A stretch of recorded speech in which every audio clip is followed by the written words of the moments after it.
So hi, my name is Stuart Roch. I'm an executive producer on Quantum of Solace, and I'm watching VGView.com. There are some at MI6 who think I can't trust you. That you're blinded by inconsolable rage and motivated by revenge. But your motivation isn't my only concern. What concerns me are your methods. How were you able to transition the two narratives between Casino Royale and Quantum of Solace in-game? So, I think it's great. This is the first time in 22 Bond films that there's a direct sequel to a previous one. So, Casino Royale ends and Quantum of Solace picks up right thereafter.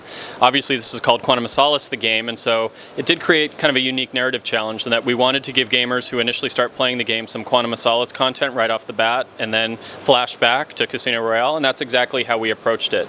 There's some flashback sequences told through our cinematics that allow you to sort of seamlessly experience the Quantum of Solace content, Casino Royale content, and then even beyond, because we do expand on the movie content in certain areas. What were your challenges with adapting this franchise into a video game? Well, so the beauty of the Bond franchise, of course, is that we get a lot of material to draw from, and I think that the new Daniel Craig Bond just really lends himself well to a video game. The challenge, of course, is making sure that we're being true to the franchise and to the films, and so what we have to be mindful of is, are we representing Bond and are we representing the Bond franchise as best we can? So there's just a lot of little catchphrases that we throw around the development environment, such as Bond has a license to kill but not to murder, so that gives us a guideline in which to work. He's a new gritty Bond, but he doesn't kill innocent people. He's not supposed to be brutal and ruthless. Work within those constraints. Another one might be, Bond's greatest weapon is his mind. Well, that tells us, okay, it's not just about running around shooting everybody in the chest. We need to make the gamer feel clever as they play Bond. If you're up against 3 enemies, can you shoot that fire extinguisher and incapacitate 2 that are blinded and flush another out from cover? And so there's just certain rules that we've sort of picked up on over time and working with the film team that sort of guide us in making the game. Now, working with the film team gives you a lot of constraints, and you seem to have adapted to that by bringing in a lot of new gameplay elements. One of them that we saw earlier at E3 was the different camera angle view during gameplay. Is there anything else we can expect? Well, the different camera view, of course, is very cinematic, and it allows us at times to almost see Bond through the enemy's eyes, which is sort of a unique, again, sort of narrative approach that we're taking with it.